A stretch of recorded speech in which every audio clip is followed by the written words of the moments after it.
നമ്മുടെ രാജ്യത്തെ ആകെ ഞെട്ടിച്ചുകൊണ്ടായിരുന്നു ഇന്നലെ കാശ്മീരിലെ പഹൽഗാമിലുണ്ടായ ഭീകര ആക്രമണം. ഇതിന്റെ സൂത്രധാരൻ ലഷ്കർ നേതാവായ സെയ്ഫുള്ള കസൂരിയിലേക്കാണ് വിരൽ ചൂണ്ടുന്നത്. പക്ഷേ ഇന്നലത്തെ ആക്രമണത്തോടെ ഇവരുടെ രക്തദാഹം അടങ്ങിയില്ല എന്നുള്ള വിവരങ്ങളാണ് ഇപ്പോൾ പുറത്തു വരുന്നത്. ആ ഒരു ആക്രമണത്തിന് ശേഷം ഇന്ത്യ പാകിസ്ഥാൻ അതിർത്തിയായ പൂഞ്ച് ജില്ലയിലെ മെന്താർ മേഖലയിലും ഇന്നലെ ഇത്തരത്തിലുള്ള ചെറിയ സംഘർഷങ്ങൾ ഉണ്ടായി എന്നുള്ള തരത്തിലുള്ള വാർത്തകളാണ് വരുന്നത്. ഈ ഒരു നിയന്ത്രണ രേഖയിലെ പ്രകോപനമില്ലാതെയാണ് പാകിസ്ഥാൻ സൈന്യം ഇന്നലെ വെടിയുതിർത്തുന്നത്. ഇത്തരത്തിൽ ഉറി സെക്ടറിലും ഇന്നലെ സംഘർഷം ഉണ്ടായിരിക്കുന്നു. അപ്പം ഇതിലേക്ക് ഇനി വിരൽ ചൂണ്ടുന്നത് പാകിസ്ഥാൻ ഇന്ത്യയെ ഒരു യുദ്ധത്തിലേക്ക് തന്നെയാണോ നയിക്കുന്നത് എന്നുള്ളതാണ്. ഏതായാലും തിരിച്ചടിക്കും, അവിടെ നിന്ന് വെടി വെക്കത്തേ ഉള്ളൂ. പക്ഷേ ഇവിടെ നിന്ന് വെടി കൊടുക്കേണ്ടത് തന്നെ കൊള്ളുക തന്നെ ചെയ്യുന്ന രീതിയിൽ ഇവിടുന്ന് തൊടുത്തു വിടും. അവിടെ നിന്നുകൊണ്ട് 2-3 വെടികൾ വെച്ചുകൊണ്ടിരിക്കും. പക്ഷേ ഇന്ത്യൻ സൈന്യം വെടി വെച്ച് പേടിപ്പിക്കത്തില്ല. പക്ഷെ അവിടെ ചെന്ന് തന്നെ കൊടുക്കും. അത്തരത്തിലേക്കാണ് ഇപ്പോൾ നമ്മളുടെ രാജ്യത്തിന്റെ തീരുമാനത്തിലേക്കുള്ള പോക്കാണ് നടക്കുന്നത്. ഏതായാലും ഇതിന്റെ സൂത്രധാരൻ ലഷ്കർ നേതാവ് സെയ്ഫുള്ള കസൂരി എന്നുള്ള സൂചനയിലേക്കാണ് വരുന്നത്. ഈ സെയ്ഫുള്ള കസൂരി പാകിസ്ഥാനിലെ ഒരു ആർമി കേണലായിട്ടുള്ള സഹീർ സിംഗ് ഖട്ടക്ക് ഒരിക്കൽ വിളിച്ചു വരുത്തി പഞ്ചാബിൽ ഇയാളുടെ പ്രഭാഷണമൊക്കെ ഉണ്ടായിരുന്നു. ആ പ്രഭാഷണത്തില് ഇന്ത്യ വിരുദ്ധ പ്രസംഗമായിരുന്നു അന്ന് ഈ കസൂരി നടത്തിയിരുന്നത്. ഇന്ത്യ വിരുദ്ധ പ്രസംഗത്തിൽ ഈ ഏകദേശം മൂന്ന് ഇടങ്ങളിലായിട്ടാണ് ഇയാൾ പ്രസംഗങ്ങൾ നടത്തിയിട്ടുള്ളത്. ഇന്ത്യയിൽ 3 ഇടങ്ങളായിട്ട്. ഈ 3 ഇടങ്ങളിലും ഇയാൾ നടത്തുന്ന പ്രസംഗത്തിന്റെ ഒരു സാരാംശം എന്നുള്ളത് 2026 ഫെബ്രുവരി 2 കാശ്മീർ ഞങ്ങൾ പിടിച്ചെടുക്കും, ഇന്ത്യ വിരുദ്ധ തരത്തിലുള്ള അല്ലെങ്കിൽ ഇന്ത്യയെ നശിപ്പിക്കും എന്നൊക്കെ തരത്തിലുള്ള പ്രസംഗങ്ങളാണ് നടത്തിയിരുന്നത്. മാത്രമല്ല മതവികാരങ്ങൾ ഇയാള് വളർത്തുന്ന തരത്തിലുള്ള പ്രസംഗങ്ങളും പ്രഭാഷണവും അന്ന് നടത്തിയിരുന്നു. ഇയാളുടെ മെയിൻ ജോലി എന്ന് പറയുന്നത് പാകിസ്ഥാൻ ആർമിക്കും ISA പോലുള്ള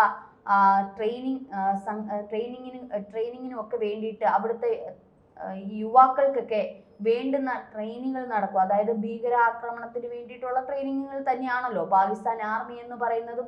പ്രത്യേകിച്ച് അത് നമ്മൾ പറയേണ്ട കാര്യമില്ല. അത്തരത്തിലുള്ള ട്രെയിനിങ്ങുകൾ നടത്തുക എന്നുള്ളതാണ് ഇയാളുടെ ലക്ഷ്യം. മാത്രമല്ല മോട്ടിവേഷൻ ക്ലാസ്സുകൾ, ഇവരുടെ മോട്ടിവേഷൻ ക്ലാസ്സുകൾ നല്ലതിലേക്കല്ല നയിക്കുന്നത്. കുറച്ചുകൂടി ഇന്ത്യയെ എങ്ങനെ തകർക്കാം, ഇന്ത്യയിലെ ഹിന്ദുക്കളെ എങ്ങനെ തകർക്കാം എന്നുള്ള തരത്തിലുള്ള മോട്ടിവേഷൻ ക്ലാസ്സുകളാണ് ഇയാൾ പലപ്പോഴും കൊടുക്കുന്നത്. അങ്ങനെയാണെങ്കിൽ പാകിസ്ഥാൻ ആർമിയിലേക്കും അല്ലെങ്കിൽ ISAയിലേക്കും ഒക്കെ ഇത്തരത്തിലുള്ള ട്രെയിനിങ് നടത്തുന്ന ഈ ഒരു സൂത്രധാരൻ കസൂരി എന്ന ഈ സൂത്രധാരനാണ് ഇതിന്റെ പിന്നിൽ എന്നുണ്ടെങ്കിൽ തീർച്ചയായിട്ടും പാകിസ്ഥാൻ ആർമിക്ക് ഇതിന്റെ പങ്കുണ്ട് എന്നുള്ള തരത്തിലാണ് വാർത്തകൾ വരുന്നത്.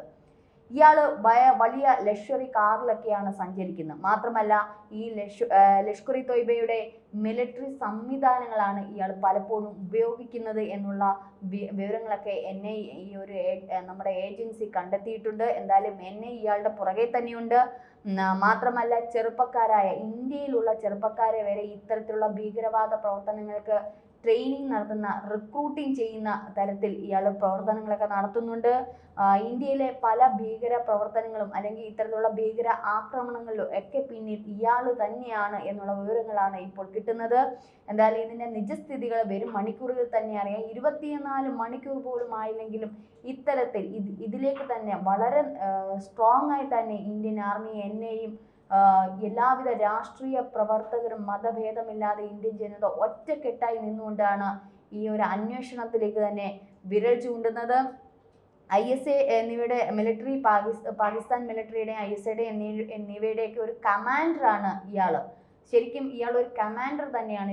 ഇവരുടെ ഒരു കമാൻഡർ തന്നെയാണ്. ഇയാളുടെ ലക്ഷ്യം അപ്പോൾ മറ്റൊന്നുമല്ല ഇന്ത്യയെ നശിപ്പിക്കുക, അല്ലെങ്കിൽ ഇന്ത്യയിലെ ഹിന്ദു മുസ്ലിം ഇടയിൽ ഒരു വർഗീയവാദം സൃഷ്ടിച്ചുകൊണ്ട് ഒരു കലാപത്തിലേക്ക് നയിക്കുക, അല്ലെങ്കിൽ കാശ്മീരിനെ പിടിച്ചെടുക്കുക. ഇതൊക്കെയായിരിക്കാം ഇയാളുടെ ലക്ഷ്യം. എന്തായാലും ലഷ്കർ ഇ തോയ്ബ ഈ ഒരു ഭീകരാക്രമണത്തിന്റെ തങ്ങളാണ് ചെയ്തത് എന്നുള്ളത് സമ്മതിച്ചു കഴിഞ്ഞിരിക്കുകയാണ്. അങ്ങനെയാണെങ്കിൽ ഇയാളിലേക്ക് തന്നെയാണ് വിരൽ ചൂണ്ടുന്നത്. ആർമി ചോപ്പറുകളൊക്കെ ഇപ്പോൾ അവിടെ നിലകൊണ്ടിരിക്കുകയാണ്.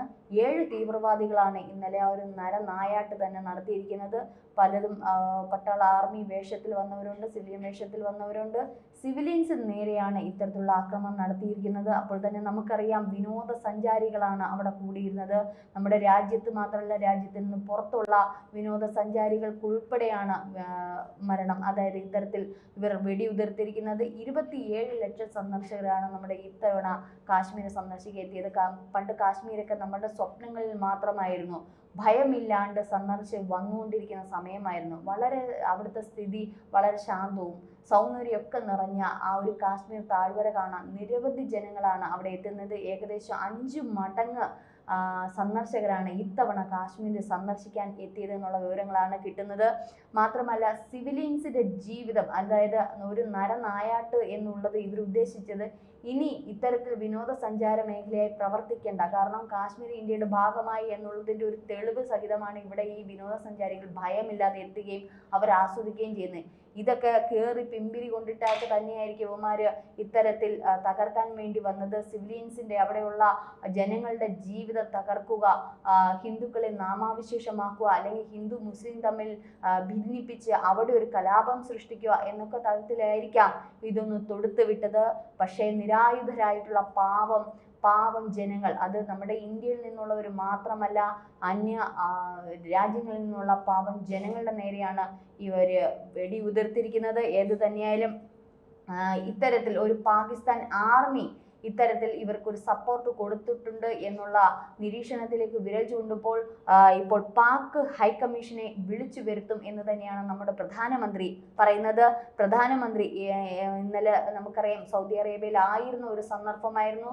സൗദിയും ഇന്ത്യയും തമ്മിലുള്ള ഒരു വലിയൊരു ഊഷ്മളമായ ഒരു ബന്ധം ദൃഢപ്പെടും എന്നുള്ള തരത്തിലേക്ക് വരുന്ന ഈ ഒരു സന്ദർഭത്തിൽ ലാണ് നമ്മുടെ പ്രധാനമന്ത്രി ഇല്ലാതിരുന്ന ഈ ഒരു ഘട്ടത്തിലാണ് ഇത്തരത്തിലുള്ള ഒരു ആക്രമണം ഉണ്ടായത്. നമ്മുടെ രാജ്യത്തിനെ ഞാൻ ആദ്യം പറഞ്ഞതുപോലെ ഞെട്ടിച്ചു കളഞ്ഞ ഒരു ഇതുമില്ലാതെ, ഒരു സംശയങ്ങളും ഇല്ലാതെ, വളരെ ശാന്തമായ ഒരു തിരയില്ലാത്ത ഒരു കടൽ പോലെ ഇങ്ങനെ പരന്നു കിടക്കുന്ന ഒരു സ്ഥലത്താണ് വളരെ അശാന്തിയുടെ ഈ ഭീകരന്മാർ വന്നെത്തിയിരിക്കുന്നത്. ഏത് തന്നെയായാലും ഇന്നലെ തന്നെ നമ്മുടെ പ്രധാനമന്ത്രി നമ്മുടെ സൗദി അറേബ്യയിൽ നിന്നും തിരിച്ചെത്തിയിരിക്കുകയാണ്. അടിയന്തര യോഗം വിമാനത്താവളത്തിൽ വെച്ച് തന്നെ നടത്തിയിരിക്കുകയാണ് നമ്മുടെ പ്രധാനമന്ത്രി. മാത്രമല്ല, ഇതിനോടൊപ്പം എസ് ജയശങ്കർ, അജിത് ഡോവൽ, വിക്രം മിശ്രി എന്നിവരുമായിട്ടാണ് ഇപ്പോൾ കൂടിക്കാഴ്ച നടത്തിയിരിക്കുന്നത്. കേന്ദ്ര ആഭ്യന്തരമന്ത്രി അമിത്ഷായുടെ അധ്യക്ഷതയിൽ ഉന്നതതല യോഗം ഉടനെ ചേരും. പഹൽഗാം ഭീകരാക്രമണത്തിൽ പ്രതിപക്ഷ നേതാവായ നമ്മുടെ രാഹുൽ ഗാന്ധിയും ആശങ്ക പ്രകടിപ്പിച്ചിരുന്നു, ഒപ്പമുണ്ട് എന്ന് തന്നെ പറഞ്ഞിരിക്കുകയാണ് കേന്ദ്ര ആഭ്യന്തരമന്ത്രി അമിത്ഷാ. ജമ്മു കാശ്മീർ മുഖ്യമന്ത്രി ഒമർ അബ്ദുള്ള, ജമ്മു കാശ്മീർ PCC പ്രസിഡന്റ് താരിഖ് ഖറ എന്നിവരുമായും സംസാരിച്ച് സ്ഥിതിഗതികൾ ഇപ്പോൾ വിലയിരുത്തുകയാണ് എന്നുള്ള രീതിയിലും രാഹുൽ ഗാന്ധി എക്സിൽ പങ്കുവച്ചിട്ടുണ്ട്. പഹൽഗാമയിലെ ഭീകരാക്രമണത്തെക്കുറിച്ച് ആഭ്യന്തരമന്ത്രി അമിത്ഷാ, ജമ്മു കാശ്മീർ മുഖ്യമന്ത്രി ഒമർ അബ്ദുള്ള, ജമ്മു കാശ്മീർ PCC പ്രസിഡന്റ് താരിഖ് ഖറ എന്നിവരുമായി താൻ സംസാരിച്ചുവെന്നും സ്ഥിതിഗതികൾ സംബന്ധിച്ച് അപ്ഡേറ്റ് ലഭിച്ചു എന്നുമാണ് രാഹുൽ ഗാന്ധി എക്സിൽ കുറിച്ചിരിക്കുന്നത്. എന്ത് തന്നെയായാലും രാഷ്ട്രീയ ഭേദമില്ലാതെ, മതഭേദമില്ലാതെ ഇന്ത്യ ഒറ്റക്കെട്ടായിട്ട് തന്നെ ഇതിന് മുന്നോട്ട് തന്നെ നീങ്ങുകയാണ്. രാഹുൽ ഗാന്ധി ഈ പറഞ്ഞതുപോലെ പ്രതിപക്ഷ നേതാവും തൻ്റെതായ ഒരു സപ്പോർട്ട്, തൻ്റെ ഒരു ബലം തന്നെ പ്രധാനമന്ത്രിക്ക് നൽകിയിട്ടുണ്ട്. എന്ത് തന്നെയായാലും ഭീകരന്മാരെ നമ്മുടെ രാജ്യത്തിൽ നിന്ന് തുടച്ചു നീക്കുക, അതിൽ ഒറ്റക്കെട്ടായിട്ട് തന്നെ ജനങ്ങൾ ഒന്നിച്ചുണ്ട് എന്നുള്ള തരത്തിലാണ് നമുക്ക് കിട്ടുന്ന വാർത്തകളും കാര്യങ്ങളും ഒക്കെ തന്നെ. നമ്മുടെ സോഷ്യൽ മീഡിയ തന്നെ നോക്കിയാൽ അറിയാം, അവിടെ ഹിന്ദു എന്നോ മുസ്ലിം എന്നോ അല്ലെങ്കിൽ സിഖ് എന്നോ ക്രിസ്ത്യാനി എന്നോ ഒന്നും മത വിഭാഗങ്ങളില്ലാതെ നമ്മുടെ രാജ്യം ഒറ്റക്കെട്ടായിട്ട് തന്നെ ഇതിനെ ചെറുക്കുക തന്നെ ചെയ്യും, ഇതിനെ തിരിച്ചടിക്കുക തന്നെ ചെയ്യും.